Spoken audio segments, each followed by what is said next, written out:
2024 оны сонгуулийн үр дүнгээр бол энэ улсын их хурлд бол Монгол Ардын нам бол 68 судалтай байгаа шүү дээ. Тий олонхол гэсэн үг л дээ. Тий олонхол засгийн газрын байгууллагад ингэ ажиллаж байгаа. За энэ хооронд зөндөөлийн болжлоо.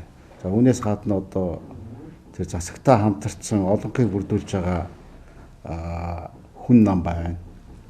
Ингээд тэрнтэйгээ нийлүүлгээр 70-80 иргэний зэрэг ногоо нам билүү. Тийм нам байгаа. Ингээ баг 80-аад тийм гишүүнтэй болчлоо.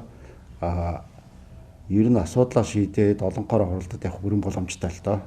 Тийм. Энд яагаад арчилсан намыг буруутгаад байгаа би бас ойлгохгүй байна. Тийм. Арчилсан нам тавьж байгаа шаардлага бол сахилгуудтай бай. Тийм. Чуулганы хуралдааныг үр дүнтэй болгоо. Тэгээд өөрөөсөө одоо бүрдүүлээд ингэчүүд бид нар шиг яваал орно шүү дээ. Тийм. Ороод ярьдаг юм яриад ингэ явна. Харин тэрийг одоо яагаад буруу зөв тайлбарлаад ингэ байгаа би ойлгохгүй байна. Яг олон намын оролцоотой ийм парламент 126 гишүүнтэй бие уснаар бүрдсэн гэж яриад байгаа шүү дээ. 5 нам. За яг одоо үнэхээр жигдрээд ингээд яатсан одоо өнөөдрийн одоо Монгол улсын хэмжээнд бол 2 нам л байгаа шүү дээ. Тэгээ хажуугаар нь одоо бас олон жил болсон ч гэсэн жижиг намууд гэж яригддаг тэр намууд байна. Тэрний одоо нэг одоо бүзэнд наалцсан дэлгүүшиг гэдэг ч юм уу тий. Хин ирэх барьж байгаа нэг үзэл бодлын нийтээр юм хайчаад очоод наалтчих юм биш үү энэ улсууд чинь.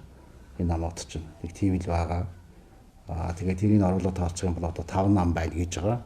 Тэгээд тийм л байгаа юм бол бас одоо энэ улс орнууд арчил хөгжсөн ийм улс орнууд бол одоо улсын их хурлын дарга нь бол спикер нь бол бас нэг намын дарга байж болохгүй. Заримдаа одоо нэг намын хурал руугаараа авчиж байгаа юм шиг тийм одоо уур амьсгал бий болчиход байна гэдэг. Ардын намын манай зүгээс ингэ яриад байгаа. Тийм. Тэрийг одоо тэгээд намын дарга бас улсын их хурлын дарга байсан. Тийм арчсан нам болохоор болдог, ардын нам болохоор болохгүй мүү гэдэг асуудал бас хэрэгдээ тийм. Бас нэг тийм яриад юм лээ тий. Тэр бол хэдэн жилийн өмнө юм. Тий. Тэгээ байхдаа тэр манай арчсан намын дарга Зэнк болд байсан л да. Би санаж л байна. Тэгэхэд би парламент хаслал улсын их хурлын гишүүн байдаг байсан. Тэгээд тэр чин гишүүдийнхээ амыг хаагаад идэв гэсэн шүү дээ. Ярих үгийг таслаад идэв байсан. Тэгж болохгүй л да их бүдүүлэг байсан. Тэр чи одоо 4 минут өгүүлдэг байхгүй юу? Дөнгөж эхлээ ярьж байгаа. Би бол хэлээд байгаа. Миний нэг алдартай хэлсэн үг байгаа. Сүүлийн 2 секундэд те хүн хамгийн гол юм хэлдэг. Өмнө нь одоо оршил ярьж байгаа юм тийм ээ. Тэг юу ярих одоо юм мэдэхгүй хийж хүний амыг хаагаад иж болохгүй. Тэр өөдөө ард түмнийг төлөөлөө сууж байгаа хүн 4 минутын хэрэгтэй ярих хэрэгтэй. Тэр 4 минутын ярих хэрхийг хаагаад иж болохгүй. Тэр сүүлийн 22 секундэд юу хэлхийг мэдэхгүй хийж чи хамаагүй юм ярьлаа гэж те. Дэлхий дээр нэг нэгнтэй хамаагүй харилцан уйлдаагүй юм юу ч байхгүй. Тийм.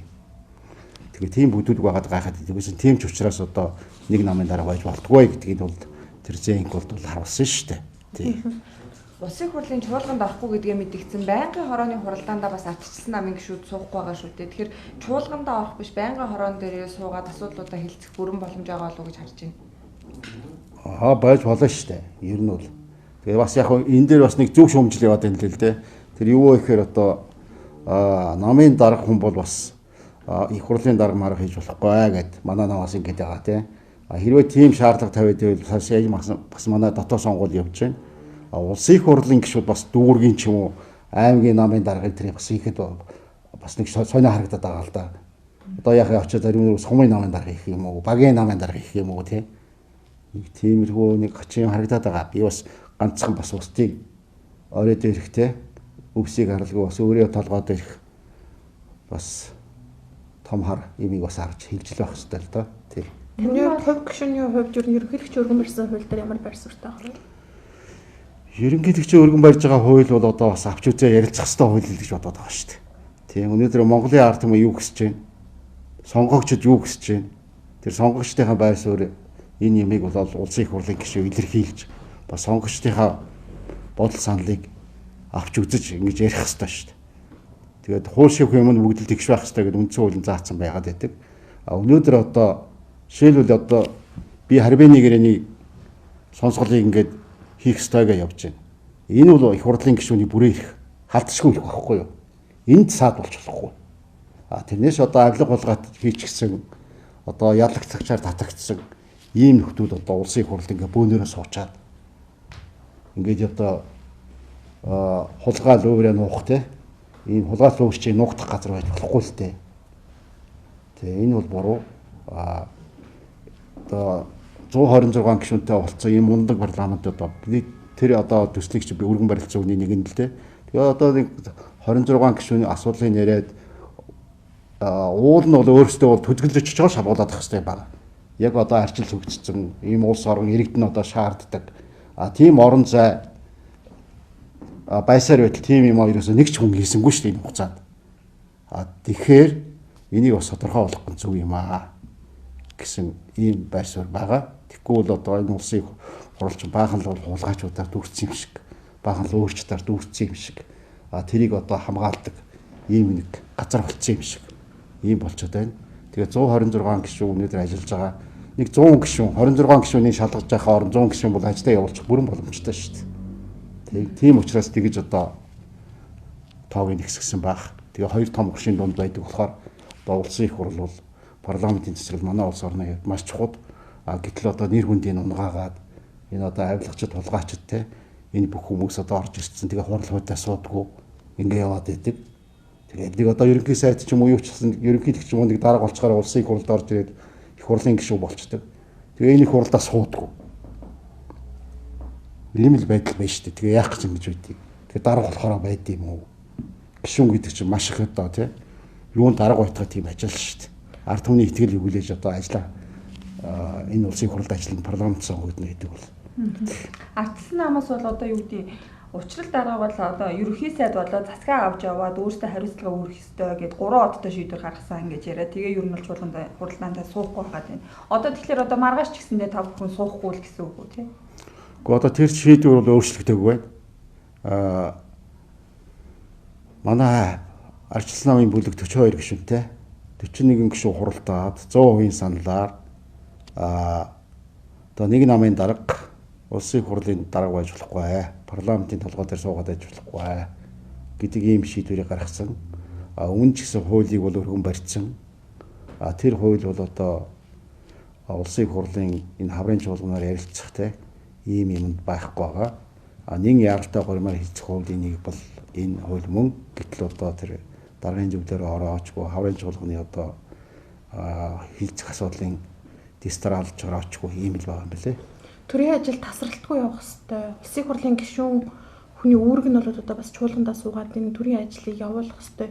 Ардчилсан намын зүгээс одоо ингээд чуулгандаа суухгүй байгаа нь эсвэл төвөлдөл болоод байгаа юм шүү. Одоо энэ хаврын чуулганаар татврын багц хуулиудыг хилцэх шаардлагатай байна. За хоёр салбарын сайдын танилцуулгыг хийгээд бас сайд нар нь ажлаа аваад цаашдаа явах шаардлагатай байгаа гэдэг. Тэгэхээр одоо ингээд улс төрийн акцаас үүдээд энэ төрийн ажил гацаад байгаа юм шүү. Ер нь бол төрийн ажил тасралтгүй явах хэрэгтэй. Тэр угаасаа Монгол улсын үндсэн хуулинд заасан байгаа. Одоо жишээл би одоо энэ өрөөндөө суугаад байж л байна. Тийм. Гизээ одоо шаардлагатай үед бол ярихад бэлэн байна. Гэхдээ бас зарчим байх хэрэгтэй, цахилгаан бат байх хэрэгтэй.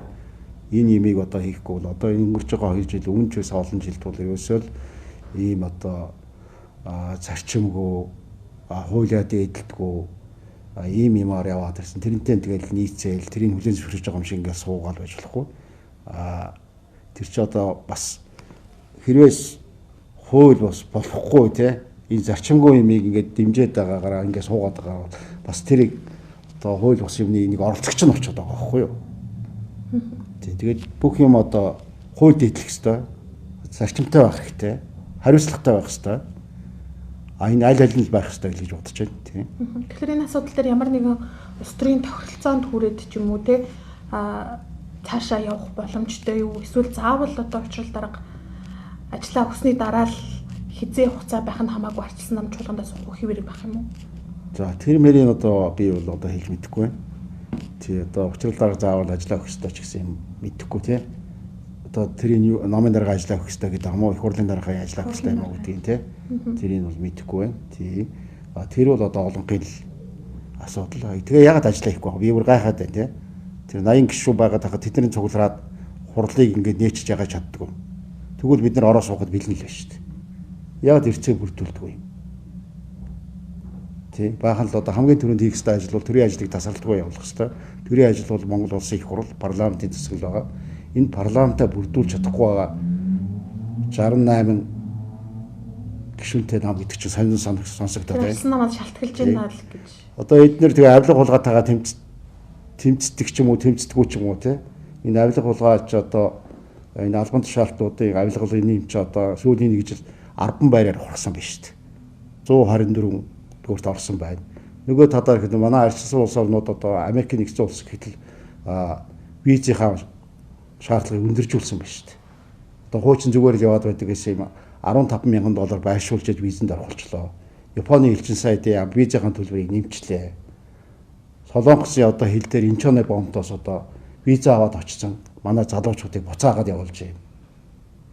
Ийм л байдалд хүрчээд байна шүү дээ. Энэ одоо залуучуудын нийт нийгмийн одоо ард иргэдийн 80% нь одоо гадагшаа гарч ажил хөдөлмөр эрхлэх ийм хүсэлтэйгээд энэ одоо ямар гэрэл халамжийн яамчлаа тэр яамныхын судалгаа гаргацсан ба шүү дээ. Ийм л байгаад байгаа. Тэгээ одоо авилах булгаачтайгаа тэмцэж байгаа юм хаана байгаа. Хууль дотоод иргэн сайдыг хэрэг толбогдсон ажлаа өгөө шалгуулах ёстой гэдэг байр суурийг зарим гишүүдийн зүгээс өгч байна. Энэ дээр таны хувьд ямар байр суурьтай вэ? Одоо тэгээ хоёр хараа бие биенийхээ харыг гайхаж байгаа юм шиг яриад их юм.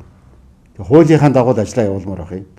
Тэгэл одоо нэг баахан том гавцсан гулчилсан улсууд л ийм ч одоо хэрэгт орсон байна, тийм ч юмд орсон байна гэж гүгэлж байгаа. 5 жил ерөнхий сайд хийжсэн юм. За нэг хууль зүйн сайд удаа дараа хийжсэн юм. Ийм ч доллар молор авчихсан байна гэдэгэл явах юм. Энэ талаар одоо арчилсан намын бүлэг миний бие бол одоо бас сонсгол явуулах шаардлагатай гэж үзэж байгаа. Энийг одоо маргааш нэг өдрөөс одоо өөрийнхөө 32 гишүүнээр зурлаад өргөн барьна гэсэн бодолтой ийм байгаа. Арчилсан намынхаа удирдлага, бүлгийнхаа удирдлага дараа нартайгаа ярилцж байгаа, гишүүдтэйгээ ярилцж байгаа. Тийм. Ард түмний зүгээс та бүгд рүү одоо ажиллаа хийчихэж чуулгандаа суугаач гэж хандж байгаа зүйл байна уу? Гэхдээ надад тэгж байгаа юм алга байна шүү дээ. Би хэвийн ажиллаа хийж байгаа болохоор. Тийм. Харин энэ Монгол ардын намын ирэх барьж байгаа 10 жил 30 жил ах ирэх барьлаа. Энэ хүмүүс одоо ажиллаа ингээд муу хийсэн юм уу ямар байсан те. Авилга хулгаатайгаа эвлэрсээр яваад ялцраад одоо ийм байдалд орсон байж шүү дээ. Ард түмний аж амьдрал ийм болчлоо. Өнөөдөр одоо эдгээр авилгатайгаа тэмцэж чадахгүй юу те. Энэ наманд байх уу байхгүй юу? Энэ улсын их хурлыг хуралдуулж чадахгүй юу чадахгүй дээр тулчаад байна шүү дээ. Өнөөдөр иргэдийн 30% нь одоо ядууралтай хэвээрэл байна. Тэр одоо зүгээр Америкийн нэгдсэн улсанд одоо визийн бонд гэдэг тийм шаардлагат хамрагдсан 50 орн байна. Тэр Мозамбиктэй л хамтд туулж шүү дээ манайхаа. Таны хувьд байнгын хорооны хуралдаандаа сууж байгаа болов уу? Үнэхээр хэрэгтэй чухал асуудал хилцүүл яг болохгүй гэж тийм ээ.